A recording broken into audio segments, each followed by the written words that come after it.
আমার 100 রিয়ামণি এরকম আসবে, কিন্তু বাবা মা আসবে না।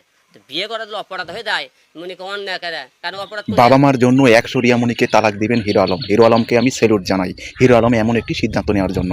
হিরো আলমের বাবা যখন অসুস্থ হাসপাতালে ভর্তি হয়, মৃত্যুর সময় শয্যার সময়ও হিরো আলমের স্ত্রী হিরো আলমের বাবার পাশে থাকে না। ইভেন কি যখন হিরো আলমের স্ত্রী মারা যায়, ওই সময়ও রিয়ামণি তার বাবাকে দেখতেও আসেনি।